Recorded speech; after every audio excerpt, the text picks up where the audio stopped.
அனைவருக்கும் வணக்கம். நம்ம டெய்லியும் prelims and mains point of வியூல 5 கொஸ்டின்ஸ் கரண்ட் அஃபேர்ஸ்லேருந்து பார்க்குறோம். இன்னைக்கு என்ன கொஸ்டின்ஸ் இருக்கு அப்படின்னு சொல்லி பார்ப்போம். First one, ancient monuments and archaeological sites and remains rules were announced in அப்படின்னு சொல்லி கேட்டிருக்காங்க. பழங்கால நினைவுச் சின்னங்கள், தொல்பொருள் இடங்கள் மற்றும் எச்சங்கள் விதிகள் அறிவிக்கப்பட்ட ஆண்டு எது அப்படின்னு சொல்லி பார்த்தீங்கன்னா 1958ல இந்த archaeological ancient monuments and archaeological sites and remains act அப்படிங்கிறது 1958ல வந்திருக்கும். அதற்கான விதிகளை கேட்டிருக்காங்க. விதிகள்னு கேட்கிறப்ப 1959ன்னு போடணும். சரியா? அடுத்தது, in which of the following site torpedo shaped pottery was found அப்படின்னு சொல்லி கேட்டிருக்காங்க. ஸோ இந்த டார்பிடோ ஷேப்டுனா, டார்பிடோனா ஒரு மிசைல தான் வந்து அந்த அமெரிக்கன் இங்கிலீஷ்ல வந்து டார்பிடோ அப்படின்னு சொல்லி சொல்லுவாங்க. சரியா? இந்த மாதிரி ஒரு மிசைல சொல்லுவாங்க. ஸோ அந்த ஷேப்ல இருக்கனால இதை வந்து டார்பிடோ ஷேப்டு பாட்ரி அப்படின்னு சொல்றோம். தமிழ்நாட்டுல எங்க இந்த டார்பிடோ ஷேப்டு பாட்ரியை கண்டுபிடிச்சிருக்காங்கன்னா, விருதுநகர்ல இருக்கக்கூடிய வெம்பக்கோட்டை அப்படிங்கிற இந்த பகுதியில டார்பிடோ ஷேப்டு பாட்ரி அப்படிங்கிறத கண்டுபிடிச்சிருக்காங்க. Torpedo shaped pottery was found in Vembakottai. First statement correct தான், இப்பதான் பார்த்தோம்.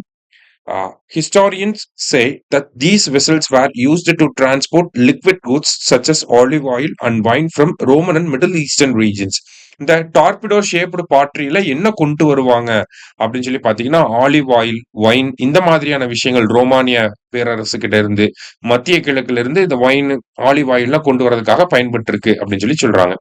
The torpedo potteries found at Vembakotai now provide evidence that trade was carried out by sea in the Vaipar River Basin அப்படி சொல்லி கொடுத்திருக்காங்க.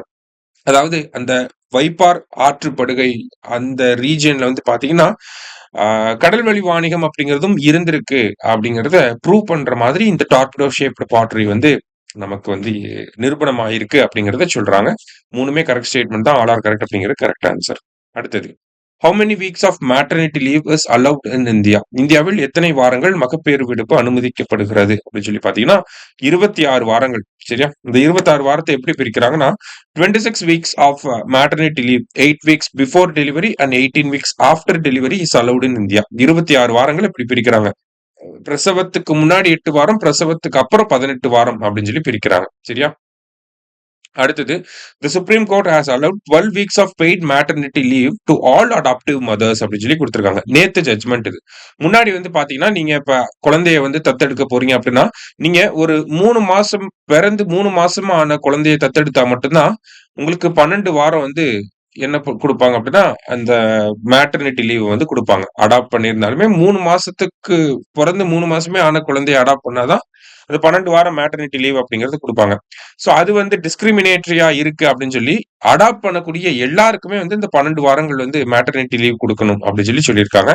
அது மட்டும் இல்லாம சுப்ரீம் கோர்ட் பேட்டர்னிட்டி லீவ் அந்த தகப்பன் இருக்காங்க இல்லையா, அவங்களுக்கும் அந்த லீவ் எல்லாம் கொடுக்கணும் அப்படின்னு சொல்லி அது கவர்மெண்ட் ஏதாவது பாலிசி டிசிஷன் எடுக்கணும் அப்படிங்கறத சொல்லியிருக்காங்க அந்த ஜட்ஜ்மெண்ட்ல.